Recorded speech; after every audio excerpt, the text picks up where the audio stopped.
کیا یہ کیس ہے، اس کے کیا الزامات ہیں، الزامات کی نوعیت کیا ہے اور عدالت کی پروسیڈنگز میں اب تک کیا باتیں سامنے آئی ہیں، اسی پہ ہم بات کریں گے. ہمیں سینئر جرنلسٹ فرید قریشی نے جوائن کر لیا. السلام علیکم، بہت شکریہ آپ کے وقت کا. کچھ سمجھائیے گا ہمارے ناظرین کو، ہماری بھی رہنمائی کیجیے گا کہ آخر یہ کیس کیا ہے. عادل راجہ کو ہم اکثر الزامات لگاتے دیکھتے ہیں، انڈین چینلز پہ بھی وہ کافی بار اپیئر ہوتے ہیں، پھر سوشل میڈیا پر بھی الزامات لگاتے رہتے ہیں وہ پاکستان کی انٹیلیجنس ایجنسی پر، لیکن یہ کیس کیا ہے ایکچوئل میں؟ وعلیکم السلام، بہت شکریہ. دیکھیں، عادل راجہ نے اپنی 9 پبلیکیشنز کے اندر بڑے سنگین قسم کے الزامات لگائے اور اس میں انہوں نے دعویٰ کیا کہ جو انتخابات کے اندر دھاندلی ہوئی. پھر انہوں نے یہ الزام لگایا کہ پاکستان کے اندر جو لوگوں کے ساتھ انسانی حقوق کی خلاف ورزیاں کی جاتی ہیں اور اس طرح کے دیگر الزامات تھے بڑے سنگین قسم کے، وہ انہوں نے لگائے اس وقت کے سیکٹر انچارج جو تھے ISI کے بریگیڈیئر ریٹائرڈ راشد نصیر کے اوپر، جس پہ وہ راشد نصیر ان کے خلاف حتیٰ کہ عزت کا مقدمہ لے کر لندن کی عدالت میں پہنچے اور 4 روز تک یہ ٹرائل جاری رہا، جس میں راشد نصیر نے کہا کہ ان پبلیکیشن کی وجہ سے نہ صرف ان کی جان کو خطرہ پیدا ہوا بلکہ ان کی ساکھ کو بھی نقصان پہنچا اور ان کے بہت سارے جو ریٹائرمنٹ کے بعد ان کو ملنے والے کانٹریکٹ تھے یا فیوچر میں اپرچونیٹیز تھیں وہ بھی اس کی وجہ سے ڈیمیج ہوئی ان الزامات کی وجہ سے. عادل راجہ نے عدالت میں یہ موقف اختیار کیا کہ میں نے جو بھی باتیں لکھی ہیں یا بولی ہیں یا پبلش کی ہیں وہ میں نے اپنے سورسز سے کنفرم کرنے کے بعد اور اس کے بعد میں نے لگائی ہیں، لیکن انہوں نے اپنے کسی بھی سورس کی شناخت عدالت کے اندر پیش نہیں کی. انہوں نے کہا کہ ان کی شناخت پیش کرنے کی وجہ سے ان سورسز کی جان کو خطرہ ہو سکتا ہے. عدالت میں جب پوچھا گیا کہ چلیں آپ ان کی شناخت ظاہر نہ کریں لیکن ان سورسز کے ساتھ جو آپ کی کمیونیکیشن ہوئی اس کا اگر کوئی ریکارڈ آپ کے پاس ہے تو وہ پیش کریں، اگر آپ نے کوئی نوٹس بنائے تھے تو وہ پیش کریں. عادل راجہ وہ ثبوت بھی پیش نہیں کر سکے عدالت کے اندر اور انہوں نے ایک پلی لی کہ انہوں نے کہا کہ میں جرنلسٹ ہوں اور میں نے جو بھی کیا ہے وہ میں نے سورسز سے معلومات لینے کے بعد انہیں سچ سمجھنے کے بعد کیا ہے. لیکن جب عدالت کے اندر بحث آگے بڑھی تو انہوں نے وہ جو ایک ٹروتھ ڈیفنس ہوتا ہے وہ واپس لے لیا ان کے وکیل نے کہ ہم اس بات پہ بحث نہیں کریں گے کہ یہ الزامات درست ہیں یا نہیں، ہم صرف یہ عدالت کے اندر ثابت کریں گے کہ ہم نے یہ الزامات یا جو بات چیت کی یا جو پبلیکیشنز ہوئی 9 وہ سب کی سب ہم نے پبلک انٹرسٹ میں یعنی عوامی مفاد کے اندر کی. اور اس میں عادل راجہ کی طرف سے گواہان بھی پیش ہوئے، ویڈیو لنک پر عدالت کے اندر بھی گواہان پیش ہوئے اور دونوں طرف کے وکلاء نے بڑی اچھے طریقے سے جرح کی. بہت ساری باتیں سامنے آئیں اس کیس کے اندر. اب چونکہ عدالت کے اندر ایک فیصلہ جو ہے وہ آ جائے گا اگلے ہفتے تک، امکان ہے کہ فیصلہ اس کیس کا آ جائے گا، لیکن بڑا انٹرسٹنگ کیس تھا جس کے اندر بہت سارے لوگوں کی دلچسپی تھی اور یہ سوال بھی اٹھایا جا رہا ہے بہت سے لوگوں کی طرف سے کہ ایسی نوبت کیوں آئی کہ پاکستان کے ایک حساس ادارے کے بارے میں اس طرح کی بات چیت برطانیہ عدالت کے اندر پہنچی اور کیوں مقدمہ یہاں پہ برطانیہ میں کیا گیا. بالکل اسی سے جب پوچھا گیا وکلاء کی طرف سے کہ آپ نے UK کے اندر آ کے کیوں ڈیفیمیشن کا مقدمہ کیا، تو انہوں نے بتایا کہ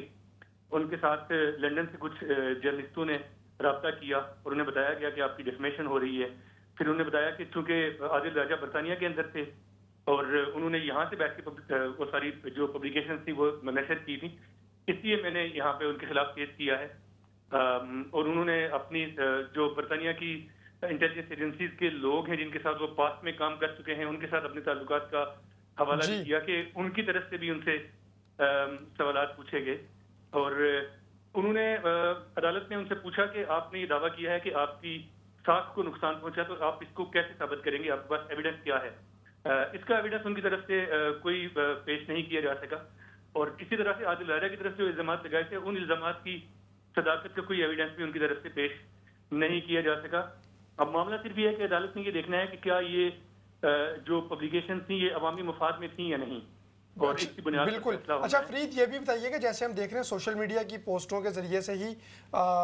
جو دونوں اطراف میں انٹرسٹ رکھنے والے لوگ ہیں، کیونکہ مین اسٹریم میڈیا میں تو بہت زیادہ اس کیس کے حوالے سے ہم نے نہیں دیکھا، لیکن سوشل میڈیا کے ذریعے سے جو خبریں سامنے آ رہی ہیں تو آپ یہ کلیئر کیجئے گا، جیسے آپ نے کہا کہ جو یہ یوٹیوبر صاحب ہیں انہوں نے ISI के ऊपर इल्ज़ाम लगाए और पाकिस्तान की जो खुफिया एजेंसी है उसके मुख्तलिफ जगहों पे इन्वॉल्वमेंट के हवाले से, तो क्या फरीक भी इस केस में कहीं पे जो एजेंसी है वो बजाते खुद है, या ये दो अफराद के दरमियान कोई ज़ाती हैसियत में दोनों अफराद इस केस को लेके चले? नहीं, एक तो बड़ी वाज़ेह बात है कि ये कोई ISI का मुकदमा नहीं था, और जज ने भी अदालत के अंदर ये कहा कि ये ट्रायल कोई पाकिस्तान की सियासत का या ISI का ट्रायल नहीं हो रहा, बल्कि ट्रायल दो अफराद के बीच में है जिनमें से एक ने दूसरे के ऊपर हत्या की इज्जत का दावा किया है। और जब हमने देखा कि जो अदालत के अंदर जब जरा होती है तो दोनों जो फरीक हैं उनके ऊपर जरा की गई। ब्रिगेडियर राशिद नसीर जो है वो बहुत, मैं कहूँगा कि मैच्योर तरीके से रिस्पॉन्स कर रहे थे और सोच समझ कर निपे अल्फाज में अपने सवालात का जो थे उनके जवाब देते थे। जबकि आदिल राजा जो हैं, अब प्रॉब्लम ये है कि दोनों तरफ जो आप सोशल मीडिया पे देखेंगे, कोई कहेगा कि आदिल राजा जो है वो परेशान थे और ब्रिगेडियर राशिद जो है बड़े कॉन्फिडेंट थे, दूसरी तरफ कहा जाएगा नहीं जी ब्रिगेडियर राशिद परेशान थे और आदिल राजा जो है वो बड़े कंफ्यूज थे, भाग रहे थे। ऐसा वो लोग कर रहे हैं जिन्होंने साइड पकड़ी हुई है। जो बिल्कुल इम्पार्शियल ओपिनियन अगर कहा जाए तो वो यही है कि ब्रिगेडियर राशिद नसीर जो है रिटायर्ड, वो बड़े मैच्योर हैं, उन्होंने बड़े अच्छे तरीके से अपने सवालों के जवाब दिए। सही या गलत ये तो एक अलग मामला है, अदालत तय करेगी, लेकिन उनकी बॉडी लैंग्वेज और उनका बात करने का अंदाज वो बड़ा मैच्योर था। दूसरी जानिब जो आदिल राजा है वो हर सवाल के जवाब में बहुत लंबी बात करते थे। उन्होंने बारहा जज ने भी ये कहा कि ये कोई आप जो है पॉलिटिकल जो कमेंट्री है उसकी वजह से केस नहीं जीत सकते, आपने अदालत में शवाहिद पेश करने हैं, तो वो शवाहिद जो है वो चाहिए कोर्ट को। अच्छा, मैं आपसे ये भी जानना रहा। चाहूंगी कि ये जो आदिल राजा हैं इनके ऊपर भी इल्ज़ामात लगे हैं कि क्यों इनको शायद निकाला गया, या करप्शन के कुछ इल्ज़ामात लगे थे इनकी सर्विस के दौरान। क्या उसको भी इस रिकॉर्ड का हिस्सा बनाया गया है कि शायद ये कोई पर्सनल रिफ्ट और जेलसी और कंपटीशन और रिवेंज उस वजह से भी हो सकता है? इस लाइन पर भी सवाल पूछे गए तो आदिल राजा ने बताया कि उन्हें निकाला नहीं गया था, बल्कि उन्होंने फौज से खुद इस्तीफा दिया था। ये आदिल राजा ने कोर्ट को बताया। और उसके अलावा जो उन्होंने ये भी कहा कि आदिल राजा की जो यहाँ पर फैमिली है उस हवाले से भी बातचीत हुई। उनसे पूछा गया कि आपके पास शहरियत किस मुल्क की है, तो उन्होंने कहा कि मेरे पास ब्रिटिश नेशनैलिटी नहीं है। उनसे पूछा कि आपकी वाइफ जो है उनके पास नेशनैलिटी है, तो उन्होंने कहा कि मेरी वाइफ के पास है ब्रिटिश नेशनैलिटी। इसी तरह उनके बच्चों के बारे में पूछा गया तो वो बड़ी इंटरेस्टिंग बात थी कि उनके बच्चों के पास बरतानवी शहरियत नहीं है, उन्होंने कोर्ट को ये बताया। अब इनकी जाती रंजिश बज़ाहिर कोई ऐसी चीज अदालत के अंदर नहीं सामने आई जिससे ये पता चले कि इनकी कोई जाती रंजिश थी, लेकिन एक जो आदिल राजा की तरफ से इल्जाम थे, एक तो वो बड़े संगीन थे। उसमें राशिद नसीर से ज्यादा वो पाकिस्तान की जो हसास इदारे हैं उनके ऊपर बातचीत की गई, और ये कोर्ट के अंदर माहौल इस तरह का बनाने की कोशिश की गई कि जैसे ये रियासत पाकिस्तान का या पाकिस्तान के हसास इदारों का ट्रायल हो रहा है। हालांकि जज ने बार बार ये वाजे किया कि ये दो अफराद के दरमियान एक हद तक इज्जत का मामला है जिसको उसी पे राय में यकीनी तौर पे देखना चाहिए। अच्छा फरीद, आप चले केस की तो आपने डिटेल बता दी ना, और आपने ये भी बता दिया कि जो वो समातें हैं वो मुकम्मल हो चुकी हैं और एक हफ्ते में तकरीबन इसका फैसला भी आ जाएगा। इससे हटकर जो इसमें बात हुई, अब आप एक जर्नलिस्ट हैं और कोई आज के जर्नलिस्ट नहीं है, हम आपको सालों से देख रहे हैं, आप ज़बरदस्त अंदाज में जर्नलिज्म भी कर रहे होते हैं। ये जो बार बार इसमें हमने देखा कि कहा गया कि अवामी मफाद में उन्होंने इतने बड़े बड़े इल्ज़ामात लगाए, और जब सबूतों का पूछा गया तो सबूत वहाँ पे मौजूद नहीं थे। तो जनरली पूछ रहा हूँ, इस केस के हवाले से नहीं, क्या किसी जर्नलिस्ट को ये हक हासिल है कि वो किसी शख्स के ऊपर कोई अगर इल्ज़ाम है, कोई सीरियस नोयत का इल्ज़ाम है, वो अवामी बुनियाद के ऊपर बस वो इल्ज़ाम जो है वो पब्लिक भी कर दे, वो हर फोरम पे उसको लेके चले, जबकि उसके पास उसके कोई ठोस जो सबूत है या जब पूछा जाए तो वो सबूत फराहम ना कर पाए?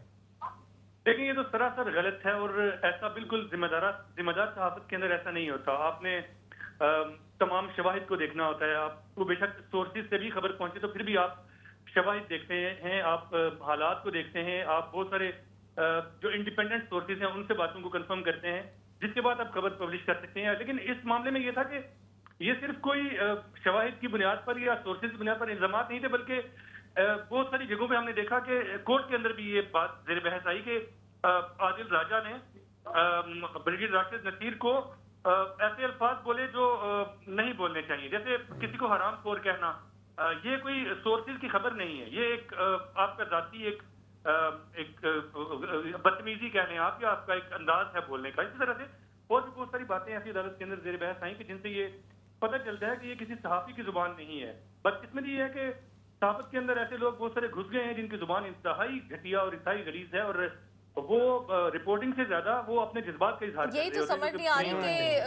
आप सर्विस करते रहे हैं आर्मी में और अब आप सहाफ़ी बन गए 3 साल में, और कोई होटल चला रहा है तो वो सहाफ़ी बना हुआ है। किसी से मतलब ठीक है, सबको हक हासिल है कि वो जो भी काम करें, लेकिन सहाफ़त के लिए कोई बाकायदा ट्रेनिंग, कोई एजुकेशन, और उसके बाद सहाफ़ी बने, खुद ही से अपने ऊपर टैग लगा लिया जाए। कल को मैं कहूँ कि मैं डॉक्टर हूँ तो मैं 2-4 मेडिसिन आपको बताया थी तो मैं डॉक्टर तो नहीं बनती, तो सहाफ़त के साथ ऐसा जुल्म क्यों हो रहा है। खैर, बहुत शुक्रिया आपने ज्वाइन किया फरीद हमें।